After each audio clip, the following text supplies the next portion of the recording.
Hi, my name is Megan Gilbert and I'm a type 1 diabetic.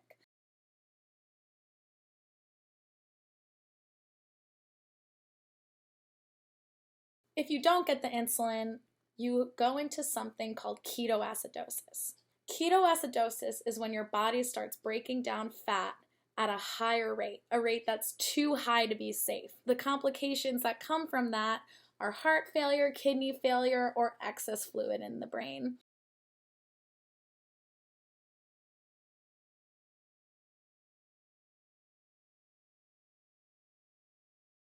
When I turned 26, I went to someone called a healthcare navigator. Now, I found her at my local assemblyman's office. It was going pretty well. All of my medications were covered, all of my doctors took my plan, but the company that had been giving me my insulin pump supplies since I was 11 was not covered anymore. I got a higher paying job pretty soon after that. And the problem with that was that there was a 3-month grace period before I could be put on their insurance. When I started making more money, but before the 3-month grace period was up, I got a call from the New York State of Health. And the representative told me that I made too much money to qualify for Medicaid anymore. He helped me pick a new plan. And it was more expensive, but I was only going to have to pay it for 3 months. And I decided it was going to be okay. And if I had to pay extra money for 3 months, that was fine. He also told me that my prescriptions wouldn't be more than $70. Then I went to the pharmacy to pick up my insulin, and I was told that the copay was $800.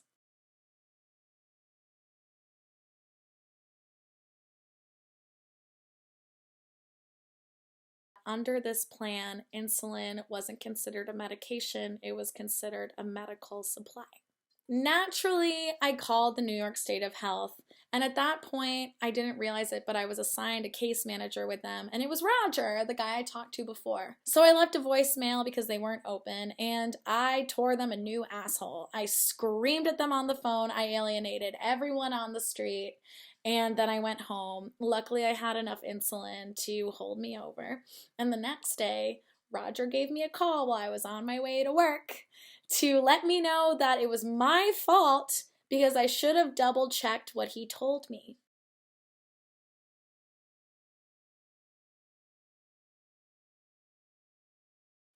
So then I went home and I found some expired insulin in the fridge. And, people use expired medication all the time. It's usually fine. It usually still works. The FDA has pretty strict guidelines about expiration dates, and I just assumed it would still work. But it didn't, and I ended up in the hospital. They gave me fluids, and I ended up being okay, thank God, because we caught it early enough. I actually wasn't having ketoacidosis. I just felt like total crap and was on my way to getting it. But it could have been a lot worse, and that was a really big wake-up call for me. I realized that I wasn't going to be able to make it the 3 months before I got the new insurance, so I went to the HR department of my job. And I asked, since I have so many chronic illnesses, if they could make an exception for me, especially because it's a multi-billion-dollar facility. It's a country club. And the HR woman told me that they wouldn't make an exception, even though it literally wouldn't have hurt anyone. I realized something had to give, and that at that point, my medication cost more than what I was being paid. So I decided to quit my job so I would qualify for Medicaid again, get the medication I needed, and then regroup.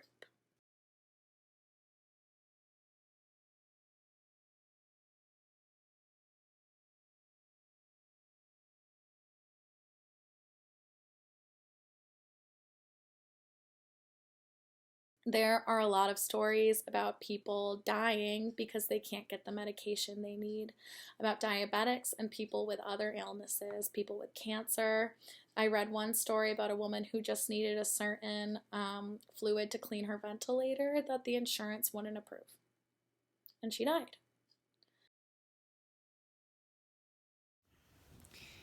You know, in movies, when a character is being choked to death, the instinct is for the character to put their hands around their neck as if to loosen the grip so tightly wound around the nape.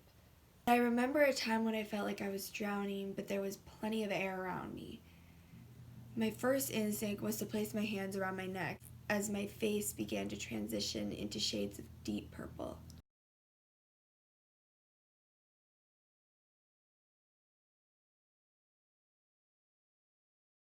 For people that don't know, an EpiPen is an injector that administers the drug that opens up a person's airway when being asphyxiated.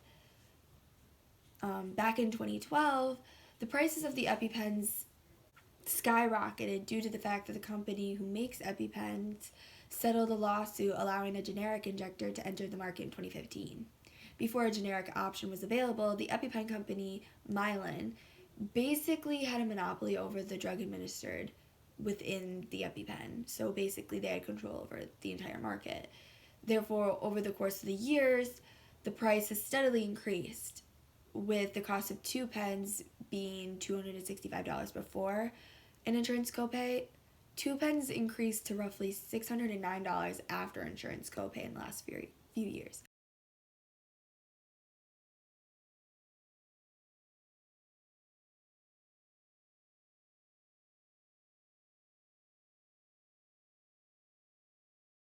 Currently, the only available option to pen users is the initial brand Mylan, which means me and the rest of the world have to cop up $600 for 2 pens, $600 for new pens or refills.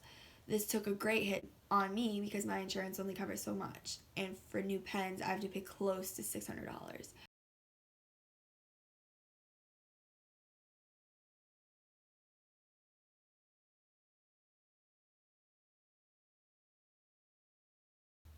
And with paying off college debt and living expenses, I can't afford to spend that kind of money on a potential what if situation when I can shove Benadryl down my throat in the hopes that it reduces that inflammation. I feel like I shouldn't have to bank on the fact that maybe Benadryl works, maybe it doesn't, because I literally can't afford an injector pen to save my life when I have a life-threatening allergic reaction to certain foods and nuts. You know, this country has prided itself on using capitalism, survival of the fittest type things, and saying that if you pull yourself up by your bootstraps, that you'll be able to get what you need. And that's just not true. In capitalism, there are winners and losers. And there's this idea that if you lose, you deserve what you get, but no one deserves to die because they can't afford healthcare.